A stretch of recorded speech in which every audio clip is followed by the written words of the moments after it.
प्रेमाची गोष्ट या मालिकेच्या येणाऱ्या भागामध्ये नताशाने खोटं बोलून आता इकडे सगळ्यांच्या समोर मुक्ताला खोट्यात पाडलं असलं तरी सागरचा मुक्तावरचा विश्वास काही ढळलेला नसतो। मुक्ता असं काही करणारच नाही या गोष्टीवरती सागर पूर्णपणे ठाम असतो।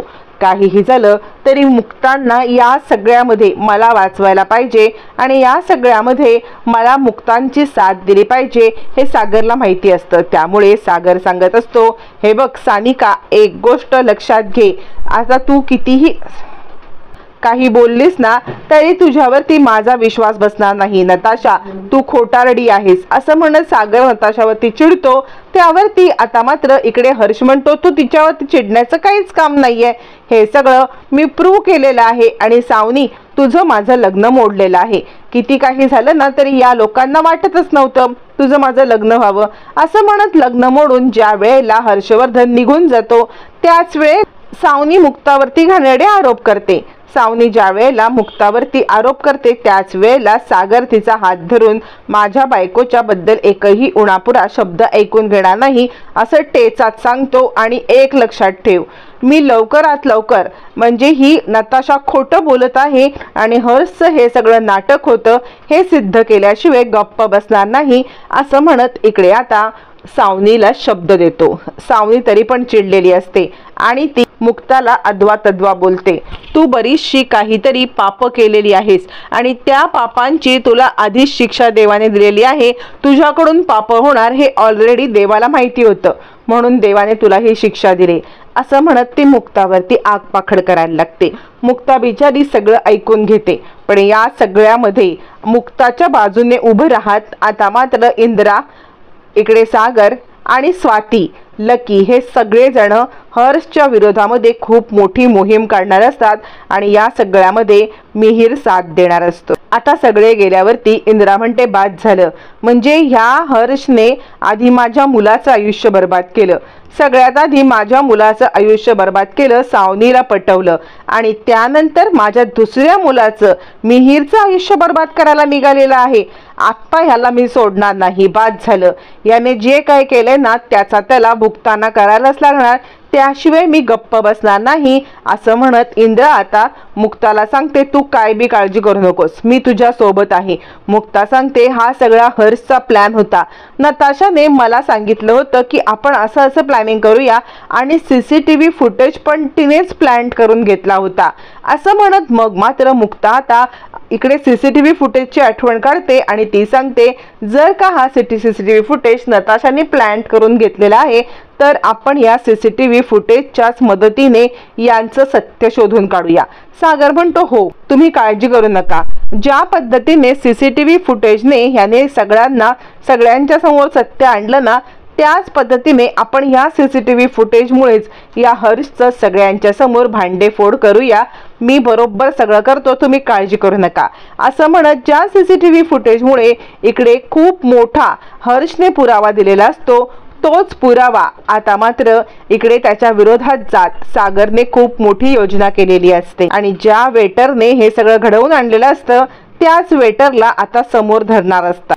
इकडे आता मिहिकाला शुद्ध येते।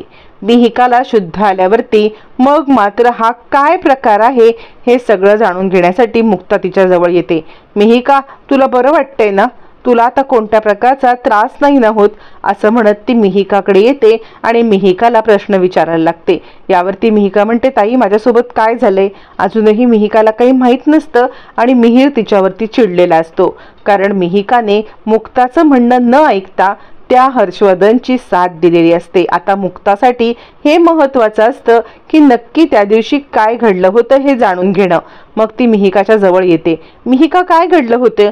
त्यावरती मिहिका सांगते, ताई त्या दिवशी मला हर्षवर्धनने तो स्वीट बुक करण्यासाठी, म्हणजे तो स्वीट डेकोरेट करण्यासाठी सांगितला होता, त्याने तो हनीमून स्वीट डेकोरेट केला होता। यावरती मग मात्र मुक्ता म्हणते, ठीक आहे, तू एक काम कर बरं, या सगळ्यामध्ये तुला त्यांनी फोन कॉल स्वतःहून केलेले ते सुद्धा मला दाखव आणि मी तुला म्हटलं होतं ना की त्याला भेटायला जाऊ नकोस।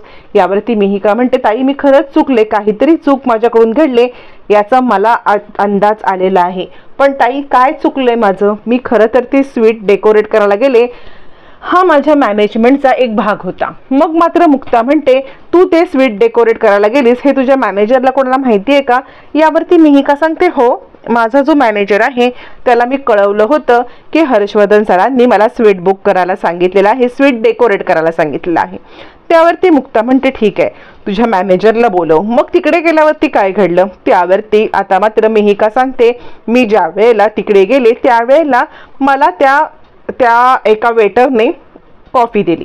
आता मात्र वेटरने कॉफी दिली म्हटल्यावरती मुक्ताला धागादोरा सापडतो की हा वेटरला नक्कीच सगळं माहिती आहे, या वेटरला सगळंच माहिती आहे आणि त्यामुळे आता या वेटरलाच बरोबर अडकवत आपण हे सगळं करायचं आहे. कारण CCTV फुटेज लावणारा हा दुसरा तिसरा कोणी नसून हाच वेटर असणार आहे. हाच वेटर तिथे सगळे अरेंजमेंट करणार आहे आणि याने CCTV फुटेज बसवला असणार आहे 100%. मग मुक्ता त्या वेटरला गाठण्याचा प्रयत्न कर. आता मात्र याच वेटरने CCTV बसवलेला असतो आणि त्यामुळे त्या वेटरचा तो वेटर कॅप्चर झालेला असतो. तो त्या स्वीटमध्ये एंटर करताना, तिथे आधी एंटर करताना आणि त्यानंतर तिकडून तो बाहेर पडताना हे सुद्धा आधी तो कॅप्चर झालेला असतो. आणि या सगळ्यामुळे आता त्या वेटरला मुक्ता अचूक पकडणार असते. इकडे आता तोपर्यंत मुक्ता त्या मॅनेजरला, स्वीटच्या हॉटेलच्या मॅनेजरला भेटून त्या आता वेटरला भेटण्याचं ठरवते. तोपर्यंत मिहिर हतबल झालेला असतो. मिहिर खूप अस्वस्थ असतो आणि सागर फोनवरती त्या मॅनेजरशी बोलून, मला त्या वेटरशी बोलायचं आहे, काहीही झालं ना तरी त्या वेटरची नोकरी आता जाणार. यावरती मॅनेजर म्हणतो, काय झालंय? आता ॲक्च्युली तो मॅनेजर सागरच्या ओळखीतला निघतो. सागर घडलेला प्रकार सांगतो आणि काहीही झालं तरी मला सगळे CCTV फुटेज पाहायचे आहेत असं सुद्धा सांगतो. त्यावरती मग मात्र स्वाती सांगते, मिहिर, तू कोणत्याही प्रकारे त्रास करू नको, तुझा मिहिकावरती विश्वास आहे ना? यावरती मुक्ता म्हणते, मिहिर, तू पहिल्यांदा बोल. मिहिकावरती तुझा विश्वास असेल तरच आपल्याला पुढे जायला, जर तुझा मिहिकावरती विश्वास नसेल तर आपण पुढे जाण्यात काही अर्थ नाहीये असं म्हणत ती मिहिरकडे पाहते. मिहिरचा मिहिकावरती पूर्ण विश्वास असतो पण तो मिहिकावरती चिडलेला असतो आणि तो म्हणतो, वहिनी, माझा विश्वास असण्याचा प्रश्नच नाहीये. प्रश्न हा आहे ना की मिहिकाने का नाही ऐकलं, ती का गेली, तिला माणसांची समज यायला नको आहे का? स्वाती म्हणते, बरोबर आहे मिहिर, पण आत्ता सध्या ही वेळ ती नाहीये. मग सागर आता तिकडून निघतो आणि तडक तो सांगतो की मी त्या वेटरला जाऊन गाठतो. असं म्हणत सागर त्या वेटरला भेटायला येतो. वेटरला भेटायला आल्यावरती तो सागरला येतो. सागर म्हणतो, त्या दिवशी घडलेला मला सगळा प्रकार सांगायचा आहे. यावरती तो वेटर म्हणतो, काय सांगू? म्हणजे ज्या वेळेला मी इकडे आलो ना तेव्हा या मिहिका मॅडम या ऑलरेडी इकडे आल्या होत्या आणि त्यांनी माझ्याकडून वाईन मागवून घेतली. आता सागर चिडतो, कुणी वाईन मागवली? यावर तो म्हणतो, त्या मॅडमनी. सागर म्हणतो, अच्छा, मग पुढे काय झालं?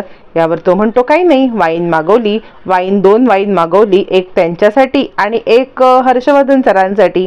यावरती चिडलेला आता मात्र सागर त्याची कॉलर पकडतो आणि खरं खरं सांग, मी सगळं CCTV फुटेज बघून आलेलो आहे. माझा त्या CCTV फुटेजवरती विश्वास आहे, तुझ्यावरती नाही. तुझी नोकरी तर जाईल पण हे खोटं काम केल्याबद्दल तुला मी अडकवेन. आता मात्र तो पोपटासारखा बोलायला लागतो. तो घडलेली घटना सांगतो. हो, मला हर्षवर्धन सरांनीच CCTV फुटेज म्हणजे CCTV कॅमेरे प्लांट करायला सांगितले होते. हे CCTV कॅमेरे प्लांट केल्यानंतर त्यांनी मला सांगितलं होतं की जी मुलगी येईल तिला ही कॉफी दे. या कॉफीमध्ये तू हे सगळं मिसळ आणि तिला प्यायला दे. तिला प्यायला दिल्यावरती बेशुद्ध झाली की मला कळव. त्याप्रमाणे मी त्यांना कळवलं आणि त्यानंतर घडला तो प्रकार असा घडला. पण साहेब, प्लीज माझी नोकरी घालवू नका. यावरती सागर म्हणतो, नोकरी तुझी तेव्हाच जाणार नाही ज्या वेळेला तू पोलिसांच्या समोर हे प्रकरण सांगशील, नाहीतर हा मॅनेजर माझा मित्र आहे, तुझा ताबडतोब कार्यक्रम करून टाकेन. असं म्हणत सागरने आता मात्र त्या वेटरला अचूक वेठीला पकडलेलं असतं आणि तो वेटर सगळ्यामध्ये अडकतो. आता या सगळ्याचा परिणाम म्हणजे हर्षवर्धनच्या विरोधात CCTV फुटेज मिळालेलं असतं आणि सगळ्यात महत्त्वाचं म्हणजे कॉरिडॉरच्या बाहेरच्या कॅमेऱ्यामध्ये आता मात्र तो कॅप्चर झालेला असतो त्या वेटरला थम्सअप करताना. आणि इथेच सगळा प्लॅन चेंज होतो. इथेच सगळा प्लॅन चेंज होऊन आता मात्र मुक्ताने बरोबर हुशारीने हर्षवर्धनची चोरी पकडलेली असते आणि त्या वेटरकडून सत्य वदवून घेतलेलं असतं. पुन्हा एकदा सत्याची जीत झालेली असते. मुक्ताने पुन्हा एकदा सत्य सगळ्यांच्या समोर आणलेलं असतं आणि मालिकेमध्ये एक पॉझिटिव्ह वळण येणार असतं.